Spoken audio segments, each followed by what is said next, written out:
Okay, so today we're diving into something that's been in the news quite a bit, and frankly, is kind of tough to wrap your head around. The whole idea of Trump potentially pardoning those involved in January 6th, you know, the Capitol riot. Right, yeah. It's heavy stuff, and we know you're here for clarity, not just more noise from the news cycle. Absolutely. So what we're going to do in this deep dive is look at a really interesting discussion from the Ring of Fire on YouTube. Okay. Their take is kind of a gut punch in some ways, but it gets at something really important. Definitely thought-provoking. The big question we're tackling is this. Okay. If Trump goes ahead with these pardons, what kind of public reaction can we actually expect? Yeah. And that's where things get tricky, because we have to factor in, where we are politically right now and how long people actually stay focused on any one issue. Right, because let's be honest, attention spans aren't exactly America's strong suit these days, are they? Not really. So that's what we're going to unpack here, how this all plays out in the court of public opinion. Sounds good. Let's get into it. Okay, so one of the first things that jumped out at me from this Ring of Fire discussion was their take on public attention in general. Oh, yeah. They basically argue that Americans tend to move on from even really huge events a lot quicker than we might think. That's interesting. So how do they back that up? Well, they point to a couple of pretty big examples. The first one being the whole lead up to George W. Bush's reelection after the Iraq War. Oh, okay. I see where they're going with this. Remember all that controversy about the intelligence used to justify the war? Yeah, like the whole aluminum tubes thing? Exactly. And there was a lot of skepticism at the time. But according to the Ring of Fire, it didn't translate into this massive, sustained public outrage that actually prevented his reelection. Yeah. That is an interesting point. It makes you wonder what really sticks with people long term, right? Totally. And then they bring it forward to something even more recent, the 2022 midterms, when Republicans took the House. Okay, so after January 6th. Exactly. And I mean, January 6th was a huge deal, right? Like a defining moment in American history. For sure. But the point they're making is that it didn't seem to be at the forefront of voters' minds when they went to the polls.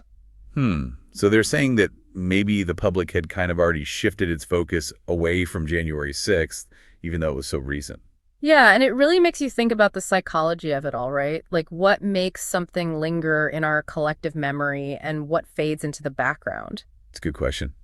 Maybe there's a kind of fatigue or a tendency to prioritize what's right in front of us over things that happened in the past, no matter how historically significant they might be. I think that's a huge part of it. And that leads us to another point they make that honestly is a little more controversial. Oh, yeah. What's that? This idea that Democrats might have lost the high ground on January 6th. Whoa. Okay, that's a bold statement. It is.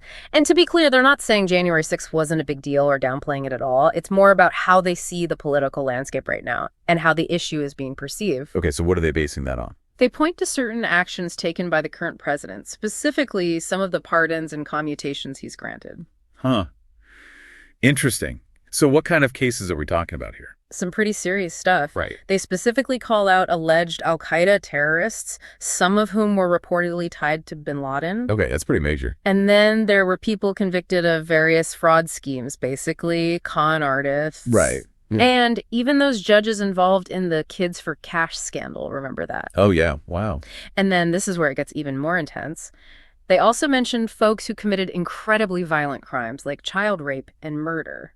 The justification given for those commutations was opposition to the death penalty. Okay, so that's a whole other layer to this. Right. It's not just about whether the president has the legal right to issue these pardons. It's about how it all looks to the public. Yeah, the optics of it all. Exactly. And the Ring of Fire seems to be questioning the consistency or the underlying logic behind some of these decisions. Okay, I can see that. Like if the administration is against the death penalty, why not commute all death sentences rather than picking and choosing, including those that involve really horrific crimes? That's the question they're raising. And the argument is that these types of actions, regardless of the specifics of each case, could make it harder to get people riled up about potential Trump pardons for the January 6th folks. It's like, well, if the current president can pardon people involved in these kinds of cases, why is it so uniquely outrageous if Trump does something similar? Right. It sort of sets a precedent, or at least that's how some people might see it. So it's like they're saying that those past actions might actually contribute to a sense of desensitization. Yeah, like people start to feel like the political establishment is kind of flexible when it comes to pardons, no matter who's in charge. And that could make it harder to generate and sustain that widespread outrage, specifically about the January 6th pardons. Exactly. It all gets really muddled.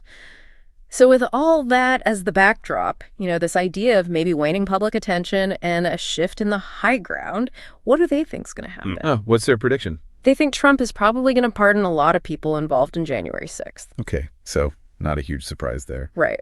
But here's what I found really interesting, their take on how people are going to react. Uh-oh. They think the initial media frenzy and public outcry will be pretty short-lived. Short-lived as in? Like a week, maybe even less. Wow, seriously? That's what they're saying. And they think the news cycle will just move on to the next big thing.